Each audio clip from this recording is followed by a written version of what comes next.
Here to break down where we're at right now and the greatest concern are two of the best in the business. They used to do war fighting for a living, and now they wear a suit and still fighting for those fighting wars. They're on the House Armed Services Committee, former Marine Congressman Mike Gallagher and Congressman Michael Waltz, former Green Beret commander. First off, Congressman Gallagher, to you.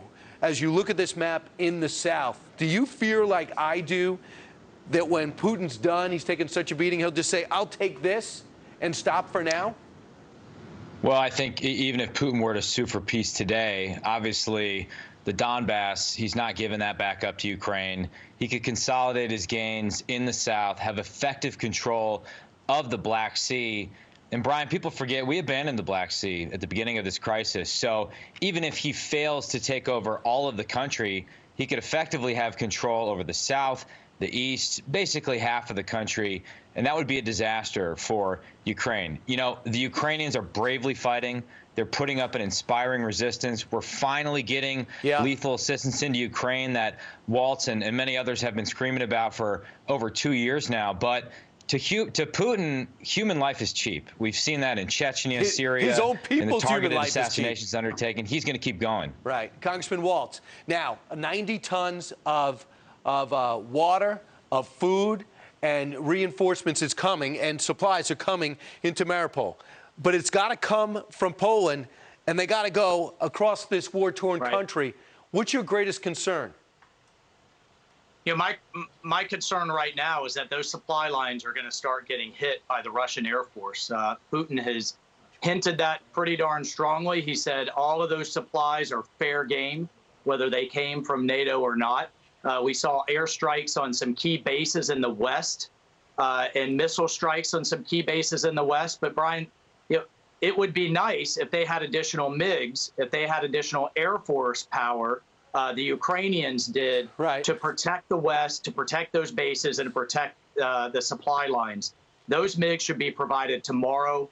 The Ukrainians are capable and able to fly them. And Biden has to get out of this notion that this type of weapon system is escalatory, but this type of weapon system is not. He's drawn the line on U.S. boots. Right. But we need to give the Ukrainians everything they need. And the other thing they need to provide are air defense missile systems, old Soviet legacy systems the Ukrainians can use tomorrow. It's called an S-300. Poland can provide them. Slovakia can provide them. Bulgaria can provide them. That's what they need to protect those supply convoys that's keeping the resistance alive. Congressman Gallagher, I was hard to see that in Congress you guys double the amount of money the White House requested, and then Schumer sent, actually, the minority leader, Mitch McConnell, put it forward, and Schumer said, all right, we'll double it, we'll put that in. Do you think on some level the American people watching right now can feel heartened that you guys are on the same page? And do they realize how important it is when you talk, when the cameras are away, for us to make sure Putin's not successful here?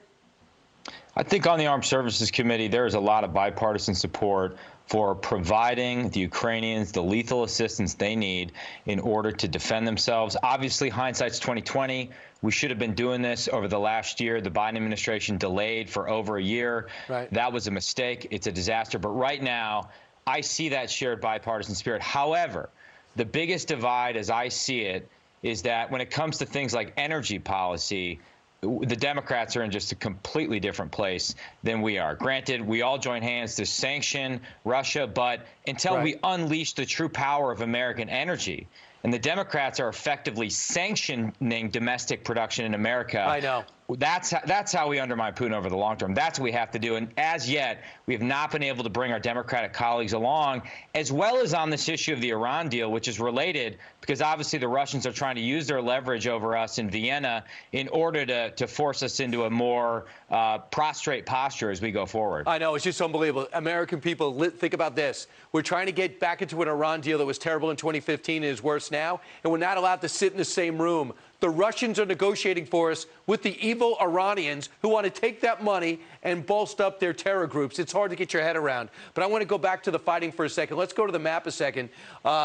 You've actually done this before, Michael Waltz, and talk about urban fighting. So we hear they're 10 miles around Kyiv. I want you to hear what one of the best urban fighters, David Bellavia, who got the Congressional Medal of Honor for the way he won House to House, which is the name of his book, Urban Fighting in Fallujah and Ramadi, Listen to what he says it takes to be successful. The outnumbered aspect that Russia has, with material, technology, and troop power, why you would want to then take that into a house-to-house situation where it nullifies all that technology. Insurgents in Iraq and Afghanistan wanted an urban fight with Americans because it neutralizes technology. Home field advantage is going to go to the defender. You put a machine gun behind a door, I don't care if you're SEAL Team 6 or the Marvel Avengers, Brian, you're going to get shot. He's right, isn't he? And is that what we're going to be seeing next week in Kyiv? Do you think the Russians are going to be able to get out of their armor for the first time and take on the Ukrainians? Yeah, so Russian armor is most vulnerable, Brian, from the top. That's where the armor is thinnest, and from the rear. And every rooftop is going to turn into an anti-tank platform to fire down on those Russian formations. And every subway system, every tunnel is going to be an avenue for them to pop up behind. In order to prevent that, the Russians will have to send their infantry in to clear house to house to house. I don't think they're going to do it, and that's why you see them resort to the age-old Soviet tactic of rather than clearing house to house, block to block, they level them with artillery and airstrikes. We're seeing it in the second largest city, in Mariupol, in Kharkiv, right. And I fear that we're about to see it in Kyiv. I think before that, though, they're going to seek to fully surround Kyiv. The Ukrainians still have a supply line coming up from the south where they're feeding their civilians, the ones that are left, and arming the resistance fighters. First, the Russians will seek to fully surround and cut that supply line. And then next, my fear is that they start leveling blocks rather than clearing them with infantry. Right. We do know this.